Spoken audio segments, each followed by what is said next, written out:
And you're looking at a live picture. This is at the AIPAC conference, and Ohio Governor John Kasich speaking at the moment. We're all waiting for Donald Trump, who will soon be taking the stage, and controversy and walkouts expected immediately thereafter. We will be taking you back there live coming up. Then the Senate is on recess, but that is not stopping Senate Republicans from continuing to push to block the president's Supreme Court nominee. We will tell. Well, we're going to try and figure out whether they're showing any signs of cracking. And also, the president's trip to Cuba. It is the first time a U.S. president has visited the island nation in 80 years. The question is, how was he received, and where does this go from here? Good evening, everyone, and welcome to RFL. I'm Richard French. Thank you so much for joining us tonight. Here's RNC Chairman Reince Priebus talking about Donald Trump and the Donald saying that he ought to be the nominee even if he falls short of the magic delegate number. It's simple. It's a yes or no question. Is it fair if he goes in without 1237 but with a plurality for the convention to deny him the nomination? Well, plurality is a minority, and a minority doesn't choose for the majority. So you have to have a majority of the delegates in order to be the nominee. There's nothing magical about the number. It's 50% plus one. So no one's disenfranchised. Okay, so a group of Republican leaders, they're upfront and transparent that they're going to do anything they possibly can to try and stop Donald Trump before he gets to that magic number, and they want to make life as difficult as possible. If you saw the Times this week, and you know where I'm referring to, they're saying that this brain trust is preparing a 100-day campaign to deny the Donald. Quote, but should that effort falter, leading conservatives are prepared to field an independent candidate in the general election to defend Republican principles and offer traditional conservatives as an alternative to Donald Trump's hard-edged populism.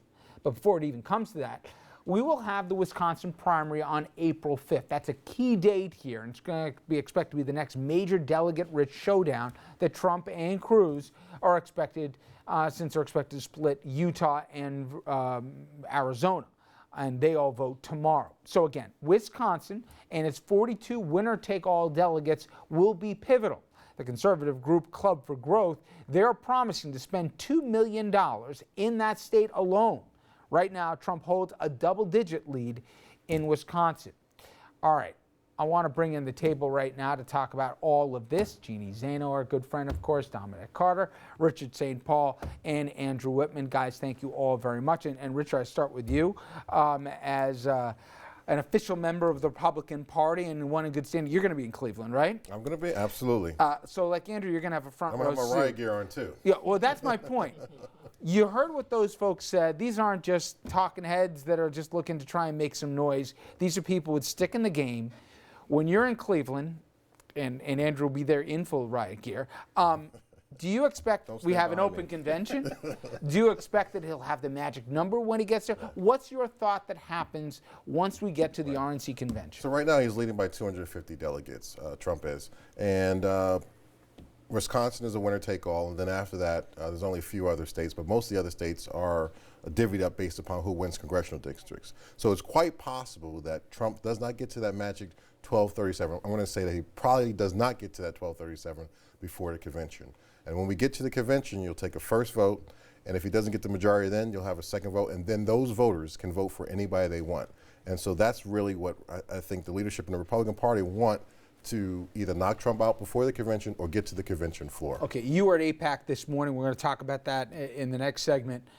But obviously you were surrounded by other people like you that hold official titles here within the Republican Party. Even if the betting number is that he doesn't get to 1237, there's an open debate about that. The thinking is the field started with 17 people, right? It wasn't that he was like in the Democrats running around a couple people like Hillary did. He will have an overwhelming percentage, assuming he wins New York as he's expected to, California, Florida, the big states that are still out there, even if it's on a proportional level. Right. Can they really deny the guy the nomination if he doesn't make the magic number, but he's still so far ahead of the field? Absolutely. I mean, this is something we haven't had to deal with in the Republican Party for a long time. But when you think about, does Trump espouse what the Republican Party stands for, I would say no. And I think that's what, the leadership that we're talking about in the New York Times, those are conservative leaders. Trump isn't seen as a conservative. People aren't voting for Trump because he's a conservative. They're voting because he's an outsider, because they're angry, because they think that he is going to be that person that is going to finally stand up for immigration reform, the economy, that quote, make America great again, that he's not a politician. That's why people are supporting Trump, not that the conservative credentials go out the door when it comes to Trump. To that end, though, at what risk? Do you get the sense that the Republican Party, will burn this village to save it, in that they don't care if he gets to Cleveland and he doesn't have the magic number, but he's close enough to it? They don't care if they lose the general. They just don't want him at the top of the ticket. I think you look at the Stop Trump movement and all the money they're going to spend, all the money they have spent already, and they have missed the window here. The window was when he took New Hampshire in the way that he did. They had to do it then or sooner. Now they've been pushing on this, and yet who are they standing behind? Nobody. You had Mitt Romney out there against Trump, but for nobody. You can't win an election pushing nobody. So they have nobody to push. They dislike Cruz. No, that was after his speech, weeks after his speech. He made a speech in which it was all anti-Trump and he wasn't going to endorse anybody. Now he's endorsed Cruz and says only for Utah and doesn't even want him to be president. Nobody likes Cruz. They like Cruz worse than they like Donald Trump. So they are in a horrible, horrible situation. And when you get to the convention, Richard is right. They can deny him this, but it is a PR disaster for them, because you have people who have gone out in larger numbers than usual, cast their ballot, and they don't want to hear that the establishment swooped in and under rules denied them their candidate. And so it's going to be a problem. I agree with everything that Jeannie said, but it gets a little bit more palatable if you get to Cleveland and Trump is clearly on a downswing. Whether he'll put foot in mouth again, whether he's going to lose Utah going away. He'll win Arizona probably, if you believe the polls, but at Utah he's getting crushed by both of them. He's sitting far and away in third place. If he is trending really poorly as he gets to the convention, but still is clear of the other two, can they pull it off and still not turn off voters? Under that scenario, Richard, if it plays out that way, then the party can pull the rug from under Trump. But I don't see that scenario realistically. If you just look at how he's doing, the professor is right. If you were going to do this, hey guys, look at how well he did in some of the early states.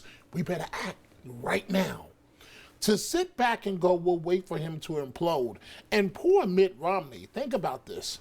You deliver a speech where your attack is scathing against Trump. It means absolutely nothing. And people could have forecasted that even before he was done.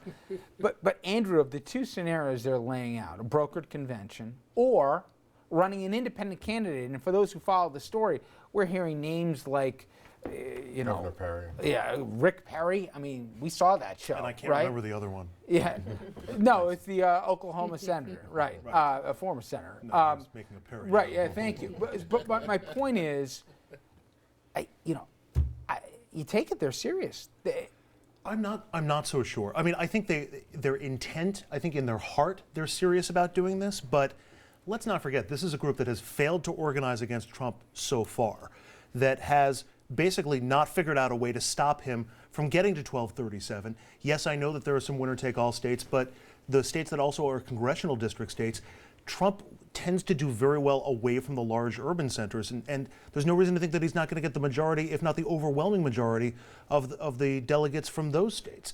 There's been no concerted effort really launched so far. You've got Kasich and Cruz sniping at each other instead of going after Donald Trump. So this is the gang that can't shoot straight, at least so far in this campaign. And we think they're really going to be able to organize either a cabal in Cleveland where they take it away from him and actually have an organized presence, or they can find somebody who's got enough name presence to run as a viable third-party candidate and actually, with the hopes of winning the White House. I don't think the GOP has this set yet.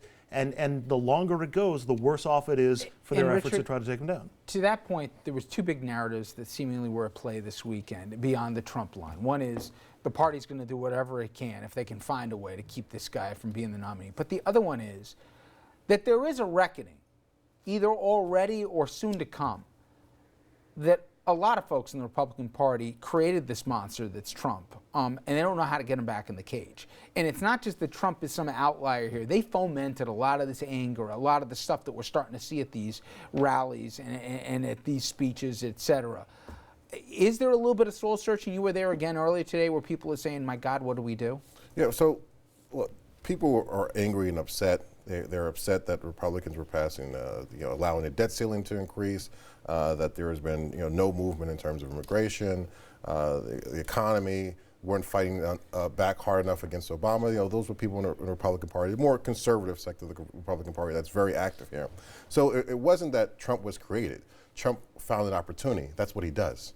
He finds opportunities. But you as a know the businessman. voices of a lot of the Tea Party folks when they came in, but then you lie at the State of the Union, and then he ended up raising a ton of money after saying that.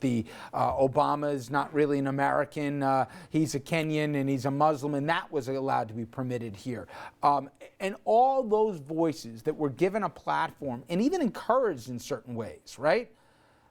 Have the chickens come home to roost then, and when they look at Trump, they say, you know what, this is more on us than on anybody else? No, look, there's certainly that anger has happened, and that's happened over 8 years, and that's been building up. Even with we've seen it. We've seen the Congress turn from Democratic hands to Republican hands. Now that's just not Republicans are angry. That's people in the country who are upset about things not happening. So there's been a progression of people who are upset. It's not only Republicans though, conservative Republicans who are saying, look, we're tired of the politicians. Yeah. We're tired of these standard bearers not getting things done. But what's really going to line up is who can Trump beat Hillary? Right now, the polling suggests that he cannot beat Hillary. So I think that's going to be a factor in it also.